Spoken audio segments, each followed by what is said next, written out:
कैसी दूरी। आधी रात का गहरा सन्नाटा। दूर कहीं थोड़ी थोड़ी देर में कुत्तों के भौंकने की आवाजें उस सन्नाटे को चीर रही थीं। ऐसे में भी सभी लोग नींद के आगोश में बेसुध सो रहे थे। अगर कोई जाग रहा था तो वह शीला थी। उसे चाह कर भी नींद नहीं आ रही थी। पास में ही रवि सो रहे थे। शीला को रह रहकर रवि पर गुस्सा आ रहा था। वह जाग रही थी मगर वे चादर तान कर सो रहे थे। रवि के साथ शीला की शादी के 15 साल गुजर गए थे। वह एक बेटे और एक बेटी की मां बन चुकी थी। शादी के शुरुआती दिन भी क्या दिन थे। वे सर्द रातों में एक ही रजाई में एक दूसरे से चिपक कर सोते थे। न किसी का डर था न कोई कहने वाला। सच उस समय तो नौजवान दिलों में खिंचाव हुआ करता था। शीला ने तब रवि के बारे में सुना था कि जब वे कुमारे थे तब आधी आधी रात तक दोस्तों के साथ गपशप किया करते थे। तब रवि की मां हर रोज दरवाजा खोलकर डांटते हुए कहती थीं, रोज रोज देर से आकर सोने भी नहीं देता। अब शादी कर ले फिर तेरी घरवाली ही दरवाजा खोलेगी। रवि जवाब देने के बजाय हंसकर मां को चिढ़ाया करते थे। जैसे ही रवि के साथ शीला की शादी हुई दोस्तों से दोस्ती टूट गई। जैसे ही रात होती रवि चले आते उसके पास और उसके शरीर के गुलाम बन जाते। भंवरे की तरह उस पर टूट पड़ते। उन दिनों वह भी तो फूल थी। मगर शादी के साल भर बाद जब बेटा हो गया तब खिंचाव कम जरूर पड़ गया। धीरे धीरे शरीर का यह खिंचाव खत्म तो नहीं हुआ मगर मन में एक अजीब सा डर समाया रहता था कि कहीं पास सोए बच्चे जाग न जाएं। बच्चे जब बड़े हो गए तब वे अपनी दादी के पास सोने लगे। अब भी बच्चे दादी के पास ही सो रहे हैं। फिर भी रवि का शीला के प्रति वह खिंचाव नहीं रहा जो पहले हुआ करता था।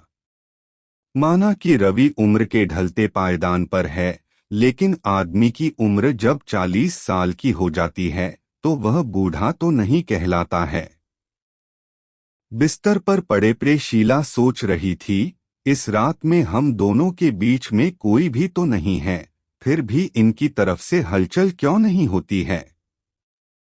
मैं बिस्तर पर लेटी लेटी छटपटा रही हूँ मगर ये जनाब तो मेरी इच्छा को समझ ही नहीं पा रहे हैं। उन दिनों जब मेरी इच्छा नहीं होती थी तब ये जबरदस्ती किया करते थे। आज तो हम पति पत्नी के बीच कोई दीवार नहीं है, फिर भी क्यों नहीं पास आते हैं। शीला ने सुन ही नहीं रखा है बल्कि ऐसे भी तमाम उदाहरण देखे हैं कि जिस आदमी से औरत की ख्वाहिश पूरी नहीं होती है तब वह औरत दूसरे मर्द के ऊपर डोरे डालती है और अपने खूबसूरत अंगों से उन्हें पिघला देती है। फिर रवि के भीतर का मर्द क्यों मर गया है। मगर शीला भी उनके पास जाने की हिम्मत क्यों नहीं कर पा रही है। वह क्यों उनकी चादर में घुस नहीं जाती है। उनके बीच ऐसा कौन सा पर्दा है जिसके पार वह नहीं जा सकती है। तभी शीला ने कुछ ठाना और वह रवि की चादर में जबरदस्ती घुस गई। थोड़ी देर में उसे गर्माहट जरूर आ गई मगर रवि अभी भी बेफिक्र होकर सो रहे थे। वे इतनी गहरी नींद में हैं कि कोई चिंता ही नहीं। शीला ने धीरे से रवि को हिलाया। अधकचरी नींद में रवि बोले, शीला प्लीज सोने दो। मुझे नींद नहीं आ रही है, शीला शिकायत करते हुए बोली।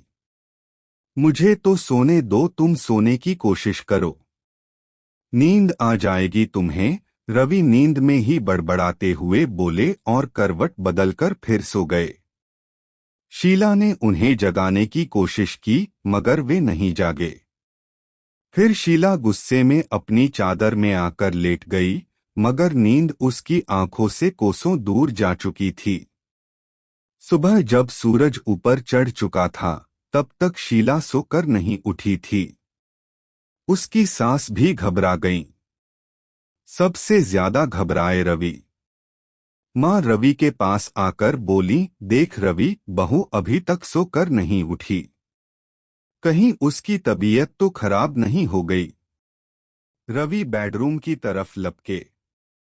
देखा कि शीला बेसुध सो रही थी। वे उसे झकझोरते हुए बोले, शीला उठो, सोने दो न, क्यों परेशान करते हो? शीला नींद में ही बड़बड़ाई। रवि को गुस्सा आ गया और उन्होंने पानी का एक गिलास भरकर उसके मुंह पर डाल दिया। शीला घबराते हुए उठी और गुस्से से बोली, सोने क्यों नहीं दिया मुझे? रात भर नींद नहीं आई, सुबह होते ही नींद आई और आपने उठा दिया। देखो कितनी सुबह हो गई, रवि चिल्लाकर बोले। तब आंखें मसल कर उठते हुए शीला बोली, खुद तो ऐसे सोते हो कि रात को उठाया तो भी न उठे और मुझे उठा दिया। इतना कहकर वह बाथरूम में घुस गई। यह एक रात की बात नहीं थी, तकरीबन हर रात की बात थी। मगर रवि में पहले जैसा खिंचाव क्यों नहीं रहा, या उससे उनका मन भर गया? ऐसा सुना भी है कि जिस मर्द का अपनी औरत से मन भर जाता है, फिर उसका खिंचाव दूसरी तरफ हो जाता है। कहीं रवि भी? नहीं, उनके रवि ऐसे नहीं हैं। सुना है कि महल्ले के ही जमुना प्रसाद की पत्नी माधुरी का चक्कर उनके ही पड़ोसी अरुण के साथ चल रहा है। यह बात पूरे महल्ले में फैल चुकी थी। जमुना प्रसाद को भी पता थी, मगर वे चुप रहा करते थे। रात का सन्नाटा पसर चुका था। रवि और शीला बिस्तर में थे। उन्होंने चादर ओढ़ रखी थी। रवि बोले, आज मुझे थोड़ी ठंड सी लग रही है। मगर इस ठंड में भी आप तो घोड़े बेचकर सोते रहते हो। मैं कितनी बार आपको जगाती हूँ, फिर भी कहाँ जागते हो? ऐसे में कोई चोर भी घुस जाए तो पता नहीं चले। इतनी गहरी नींद क्यों आती है आपको? अब बुढ़ापा आ रहा है शीला। बुढ़ापा आ रहा है या मुझसे अब आपका मन भर गया है? कैसी बात करती हो? ठीक कहती हूँ। आजकल आपको न जाने क्या हो गया। यह कहते हुए शीला की आंखों में वासना दिख रही थी। रवि जवाब न देकर शीला का मुंह ताकते रहे। शीला बोली, ऐसे क्या देख रहे हो? कभी देखा नहीं है क्या? अरे, जब से शादी हुई है तब से देख रहा हूँ।